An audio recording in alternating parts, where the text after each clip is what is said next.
This is a true pleasure here because we have the NFL game of the week. Chiefs and 49ers coming up on Sunday. And former three-time Super Bowl champion, former CBS broadcaster, Randy Cross, who was beloved by Chiefs fans back in the day. We know this. Randy, welcome. How's it going? How are you, my friend?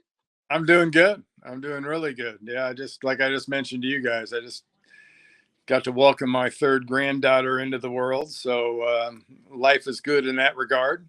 But so you're telling us we're missing out because we don't have kids. We're 40, no kids at all. So we're behind on this kid and grandkid thing. Are we missing out? Yes, you are. Yes, you are. I have three kids, 2 girls and a son. And now I have 3 granddaughters, and my son's got a little work to do. But it's always us guys. We never are unsure of our situations. yeah. He's not quite with you guys, but he's about 33, 34 years old. So yeah, it sneaks up on us for sure. But Randy, getting into this game, I mean, the legend 49er that you are, talk about this offensive line. You guys have missed Christian McCaffrey in the backfield, but you seem to plug away, whether it's Mason, Taylor, Garendo. I know Mason's kind of banged up. He's questionable going into this game, but really it doesn't seem to matter who you guys put back there. You guys keep plugging along in the run game.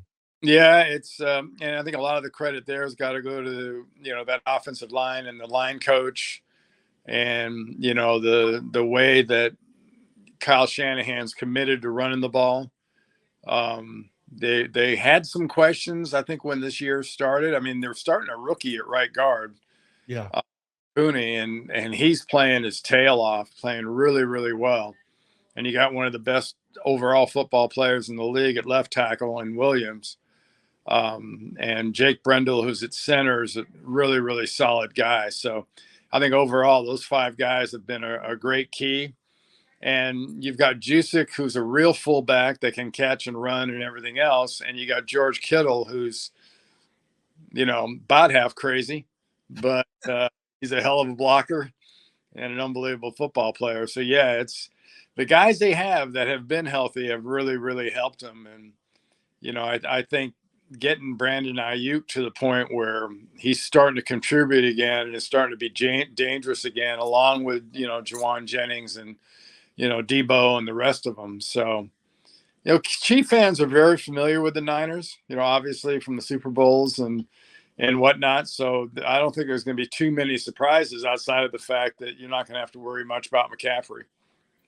Well, for the Chiefs team that's dealing with a lot of injuries right now as well and going into this game undefeated, but obviously no Pacheco, no Rashee Rice, some real key injuries here, and the Chiefs have just found a way. You plug in Kareem Hunt, he rushes for 100 yards and just a second start there after being on the couch to start the season. And also you're trying to fit in guys like Juju Smith-Schuster. You're trying to, figure out what this passing offense is going to be with Patrick Mahomes. And how do you feel like the Chiefs situation is kind of coming in here as obviously had success 4-0 against the 49ers in the Mahomes era, but on the road and dealing with a lot of key injuries here? Yeah. I think that's, if there's one thing that fans don't concentrate on enough, and I think in this era of all the metrics and the gambling sites and everything else, you hear more about it, but injuries, that determines ultimately what you're going to do that year. Ultimately, what you can achieve as a team is directly related to who you have healthy. And for this game, both these teams are not exactly 100%. So, I don't know if there's a huge edge either way because of the people you just listed, between Pacheco and Rice. I mean, that Rice thing really hurts because he was really starting to sort of come into his own. But having a veteran like Smith-Schuster, I think, does them wonders. And, you got a quarterback in Patrick Mahomes that, normally you'd say, what kind of chemistry has he built with a guy? Well, he's kind of chemistry with 2 feet at times. So you can throw guys into that offense, and he's going to find a way to find them. Yeah, and talking about the injuries kind of on the Niners side, I know Mustafa, Ward, they're questionable. Obviously, Hufanga tried to come back. He's back down again. What has been going on with the Niners defense? They're taking maybe a small downtick this season. I know injuries play a part in that, as we just talked about. Yeah, I think as good as they can be in the D line, and as strong of an inside linebacker as Fred Warner is, you've got to have that presence. And Kansas City knows because they have that presence at safety and on the back end from a standpoint of tackling and the way you can play defense and the way you can individually cover and the way you can, you've got those guys that are, so-called safeties that can cover guys in the slot, Yeah. which is a huge challenge in today's game. I don't know. It's kind of fun to watch, to be honest with you. And that's I miss doing NFL games. I'm not going to lie. I did it for 20 years and I really do miss it. But as a fan now, to me, it's much more of a roller coaster ride because, I much as I love the game and I love, like I can openly kind of love my former team now that I'm not an analyst, but, I can also appreciate, the greatness we see in this league, and Kansas City is definitely part of that greatness. So it's hard not to appreciate what Andy's done, because anybody that doesn't appreciate Andy Reid probably doesn't like football. Well, Randy, I think there's a former teammate of yours that maybe doesn't quite feel quite as warm about the Kansas City Chiefs, and that's Jerry Rice. I don't know if you saw the story over the summer where a couple of Kansas City journalists were sort of attacked, by Mr. Rice on the golf course there at Lake Tahoe. Those two journalists were us. And I'll ask you the same question that I asked Jerry, and hopefully this ends a little better than it did for us in Lake Tahoe. Randy, did you see the story, first of all? Yeah, I did. Okay. Well, that was us. Should have mentioned that before, but I'm going to ask you the same question I asked him. See if this goes a little better. And this especially pointing it now that these injuries to Rashee Rice, the Chiefs receiving core, as Buffalo trades for Amari Cooper, the Jets trade for Devontae Adams. The Chiefs have not made a big trade, but is the Chiefs receiving core, Randy Cross, good enough to complete this three-peat that the Chiefs, are going for here? Yeah, I don't know about the three-peat thing. Only from the standpoint of it's honestly not that relevant. And I think if you talk to even the guys that are in that locker room and in those meetings and putting those game plans together, that would be pretty far out there off their mind. You got a quarterback that can make receivers look good. And I think that's really, really important. And that to me is the most important part of that. Do they have, now that they've lost a guy or so, probably not as threatening as they have been, but yeah, I mean, I enjoyed personally Jerry's answers. No, come on, no. Of course, and come on, you guys are fans with podcasts. You're not journalists. We were credentialed by the event to cover the event and ask questions, Randy. So I guess that would make us journalists, in fact. And to ask the greatest receiver of all time his thoughts on this receiving core, I thought was perfectly poignant, and that was the route that I was taking. And I thought that Jerry, being the greatest, man, like he's still my hero. I love Jerry. Yeah. You love that he wears the Niners just on his sleeve, and it's in his heart, and sleeve on his chest, on his hand. They're everywhere. Yeah. Jerry's probably, their greatest living ambassador besides greatest living former player. Yeah. And with all good due respect to Joe, I still think Jerry's underappreciated as far as how great he was relative to the Jim Browns and other all-time greats in this game. He was pretty amazing, which I'm sure it made it all the more kind of poignant and shocking when he got a little ticked off. Yeah, we still love Jerry, and I respect it to a point, to probably the point where he was about 2 centimeters from my face. But we love Jerry still, and like I said, I respect it and how much he loves the Niners. But going back, he is passionate. Yes. And we do love the passion here. So going back, you said that you miss calling games, and we miss you calling games. Guys like Rich Gannon back in the day, Dick Enbergs and Dan Deerdorfs and Joe Theismann's, Paul McGuire's. I mean, where do you see the state of broadcasting today? I listen to it, and sometimes I struggle. Maybe it's old man, get off my lawn. I miss what I grew up with and had. And and guys like you and the Deerdorfs. So where do you see broadcasting today? Yeah, I think it's honestly, now that I'm kind of a fan and I watch a lot on TV, I think it's as good as it's ever been. There's some guys out there doing it, that give fans a look into the game that they could never do. Like, for instance, a guy like Tony Romo, or a guy like Greg Olson, or a guy like Troy Aikman, or a guy, go down the list. They at times, I mean, that's the one fun thing about listening to Tony, is listening to him look at defenses and almost call plays. He's almost like an offensive coordinator, calling plays. So yeah, I think it's very, very unique, very unique, and it's fun to watch. So I'm looking at it from the outside in. So as a fan, I can really appreciate it.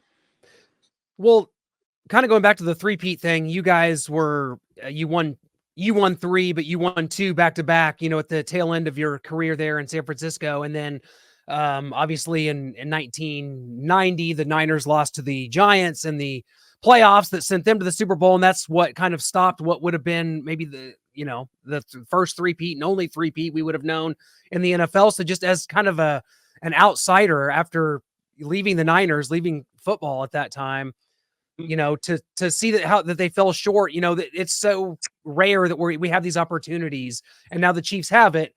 And so that team started 5-0. The Chiefs are 5-0 currently. So trying to keep the Chiefs from falling in that way, it's so hard to accomplish. But man, you saw it firsthand with the Niners and how close they got, and Joe getting injured in that Giants game and all that. Yeah, it's got to be, and like we talked about injury wise, everything's got to be perfect. And it can't be perfect for 10 games. Can't be perfect for 15 games. I mean, it's got to be perfect for 19, 20 games these days. And that's the hard part. And you don't have to win every game. But, you've got to have guys available. You've got to have a huge amount of luck is a big, big part of it. And, there's no other way around it. I mean, the best teams I ever played on were teams that, had that luck part of it. I mean, our 84 team was as good a team as anybody, the one that beat Marino and them in the Super Bowl at Stanford. And then my last team in Super Bowl 23, we were 6-5 after 11 games. Wow. And we went on a run and ended up winning the Super Bowl. And it was all sort of a chemistry thing. And we happened to have that guy Rice and Roger Craig and Joe Montana and Ronnie Lott and the rest of them. But it takes, and you guys appreciate it because you're around your team a lot. It takes the other guys. It takes, it's not your 5 all pros or your 7 all pros. It's, the other 43 guys have got to at times play like an all pro, and you see it all the time, and it's something you really come to appreciate because, look at that Super Bowl last year. I mean, the biggest plays were not made by the biggest stars at times in that game. It was some other guys you went, who the heck, like Jawan Jennings for the Niners, and some of the catches and plays he made in the Super Bowl. I'm sure as a Kansas City Chief fan, there were people in Kansas City going, who the hell is that? McCole Hardman catches the game-winning touchdown, and we're in Kansas City and know him, and we say, who the hell is that? Yeah. Only reason I knew who he was a little bit more is he went to UGA. So, I live out of Atlanta now. So I was very familiar with the UGA part of it. Well, one guy that has made plays in every Super Bowl that doesn't get talked about nearly enough for maybe Super Bowl MVP with the amount of plays that he makes in Super Bowls, just because it kind of seems like it's a quarterback award unless somebody really, really stands out, and whether it's maybe a running back going off or a receiver. But Chris Jones, and you talked about Pooney, you talked about McKivitz. What kind of challenge do they face, and maybe some double team blocks along with Brendel, the center, going up against somebody that like him, where he lines up inside, but he can line up out at the edge too? Yeah. I'm a big fan. Versatility is probably it's a double-edged sword, because I think unless you're somebody in the game, you don't appreciate what you're watching. And I think a lot of times when you're outside of the game, you take it for granted. You can line up inside, you can line up, and then you can get in the 3 technique inside. You can line up in the 2 technique over the tackle. You can line up way outside. That takes huge talent. Not to mention, you got to be one damn smart football player, because every one of those positions, you have different responsibilities and you're doing different things. So I think that's a matchup for the younger guys they have on that right side that I know for me, I'm going to be concentrating on watching that. I'm not so much going to be watching on the other side with Williams, because kind of know what you got there. But the youngsters on the right side are going to have a challenge that they haven't quite seen. And I think the more you see him on tape, the more you appreciate how good he is and what they'll have to do. Now, can they deal with him? Yeah, probably they can deal with him. The problem is being an offensive lineman, especially in today's game, is like being a cornerback, because you can play 80 plays. You can play your ass off for 75, 76 of them and be dominant. And everybody's going to remember those 4 or 5 plays where the other guy played really, really well. So if you can deal with that, as long as you can deal with a game in a existence that's got an existence that literally has to be play to play, you're going to be okay. And that's what's been so impressive so far about Pooney on the inside, the big rookie guard, is he's done that really good. Well, he hasn't had a challenge quite like this guy, and I'm really looking forward to seeing how he handles it. I want to throw things back a little bit, Randy, to the early 2000s. You and Kevin Harlan, I love that combination. But it seems like, I was talking to Noah before, and I was like, I don't really remember why, but there was sort of this, and I always say that franchises that don't win, that haven't won, always have to find something to complain about, whether it be officiating, the announcers are out to get us. That was the Chiefs in the early 2000s. And Randy, you kind of became public enemy number 1 here. I can't even really remember why, but it was just like, Randy Cross hates us. He's out to get us. Was that something you were ever aware of? And like looking back, Oh, yeah. It just seems kind of crazy, because I guess that's just like what a loser fan base does, which at the time the Chiefs were, weird to say. Well, it was pointed out to me on several occasions, several times when I was in Kansas City, out and about, maybe having dinner and been out, and people would say stuff. But that's cool. It goes with the territory, because if you do this job effectively, you've got to have the ability to kind of be true to your standards and be honest and have an opinion. And that's one thing I've never lacked for. I've had an opinion, and I love being honest. So is it appreciated all the time? Hell no. If it's appreciated all the time, you ain't doing it right. Yeah. So I never really worried about it too much. Yeah. But And probably, I worked with back-to-back Kevin Harlan and Dick Enberg. Great. Those 2 guys were just absolutely amazing. And both are 2 guys that this Kansas City fan base I know really loved. absolutely. Kevin used to call games here before Mitch Holtis, and we always loved Dick Enberg. He's great. Oh my! But Yeah. Randy, I got to talk to you. Patrick Mahomes just came out today and said this is as big of a game as you can get in the regular season. Chiefs and Niners, they've met twice in the Super Bowl. He says it's going to come down to one play. Who can make that? And in the Super Bowl 54 kind of came down to that one play, jet chip loss, 3rd and 15. And then you can kind of pick out a couple plays in Super Bowl 58, whether it be the 4th and 2 that Mahomes ran, maybe Chris Jones getting in Brock Purdy's face there at the end, making him settle for a field goal. So do you agree with that it's going to come down to one game and how it did in those Super Bowls? Well, that's, if you look back at a game when it's done, and you just sort of, if you had a little pen and paper right by your side, and every week you went, okay, list the top 3 plays you just watched in that game. It's crazy how easy that is at times, that really plays that jump out at you. And I was asked this same question, I think 2 days ago on San Francisco radio. And, I got to be consistent in that, as big a game as this is, and I respect that Patrick thinks it's that big, and I think it's great for the players to always look at it that way. Let's be honest, guys. There's only one matchup that matters. It's the next time they play. Mm-hmm. If they play again, that's the one you want to win. But during my time in San Francisco, the first 5 times they played in Super Bowls, they won. So, this losing Super Bowls is not something I A, like, or B, have much understanding for.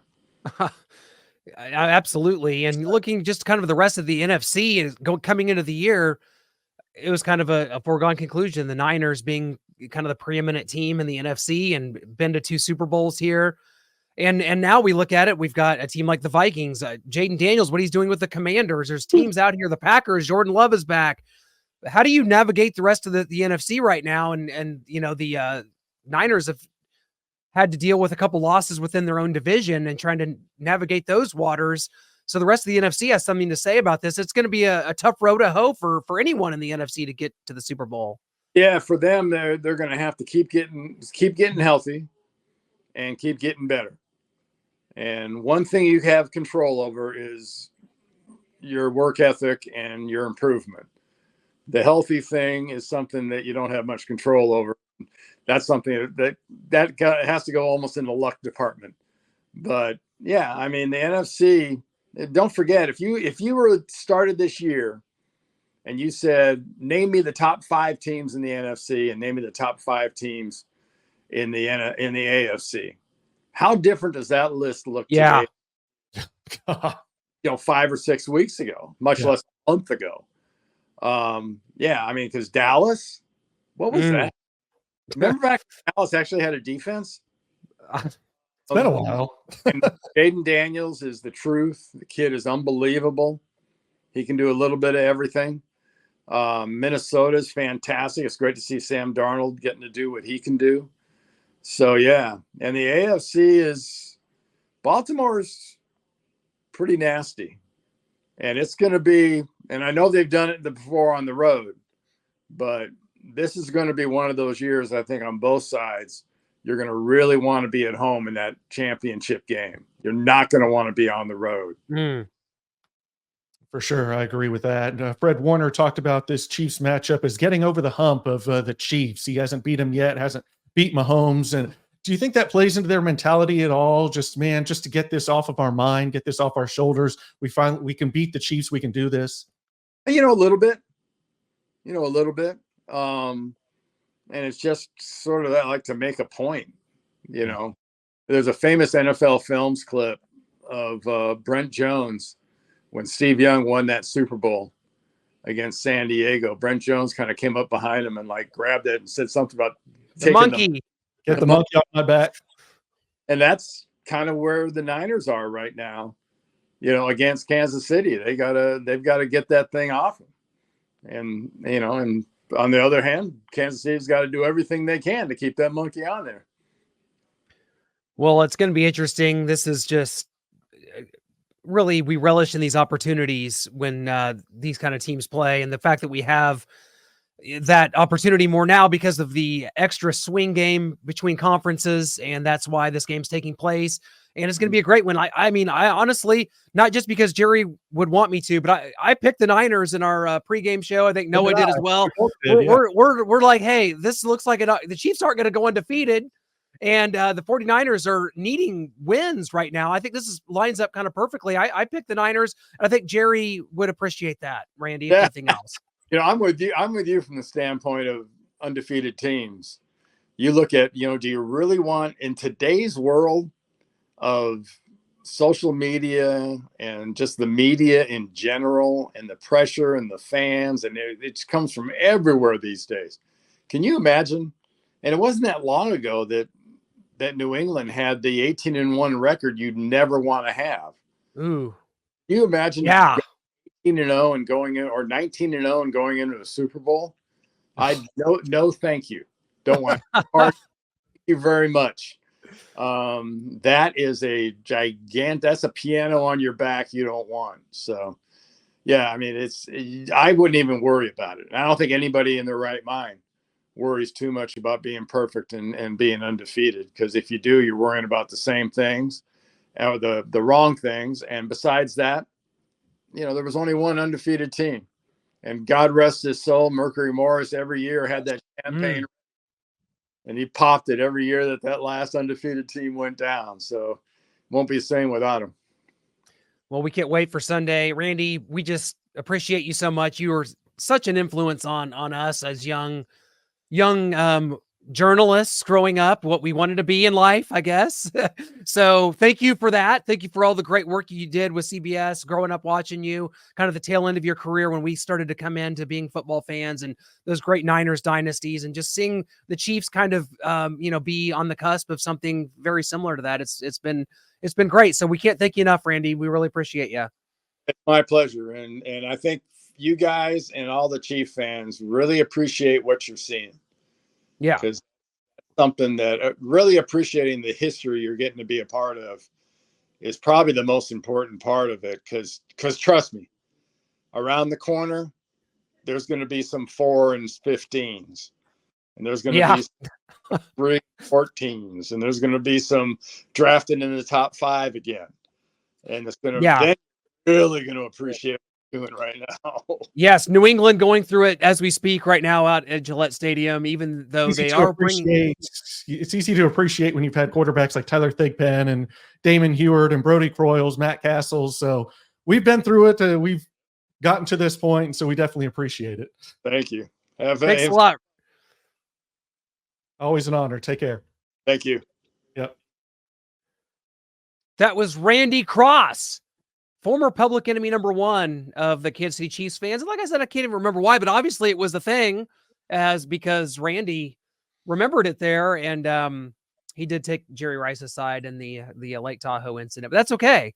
Hey, sure that's former 49er is, so yeah, I guess they would, but I don't know. Like, are the 49ers exclusively the team that former players like connect to as if it was their college team somehow? Like, I don't know why the Niner like whole career there. So I don't. Yeah.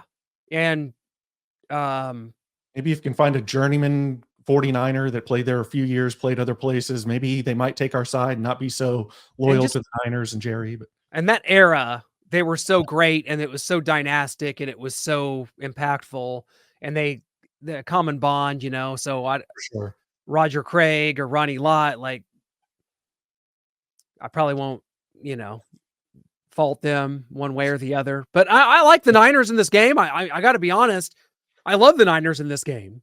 I think it's almost a given to me. Like, it's just sort of like not a given in that it's just a toss up, as it is what it is, a 50-50 type game. Okay. We know that, but just given the fact that, like I said, the Chiefs aren't going undefeated. So where else are you going to lose? Like, what you got to start, what are you going to lose to the Panthers in November? Like, are you going to Raiders, you got the Broncos, you got the Chargers again, you got the Panthers. Like, where are these losses coming from? You do have the Bills and Texans, but I think this is one of them. It's not a bad one to give up if it is the case. It's an NFC team that doesn't go to any AFC playoff tiebreakers or anything, so it's not that devastating of a loss. If you do lose it, you like to have that over the 49ers, that they still can't beat you, they still can't get over the hump. But I mean, yeah, I just think that the Niners are kind of figuring some things out, getting Deebo Samuel involved, getting George Kittle involved. We have trouble guarding the tight end as it is, no matter who it is throughout the regular season. Your Mike Gesicki's, Eric Alls, Isaiah Likely, whoever it is, the Chiefs can't guard a tight end.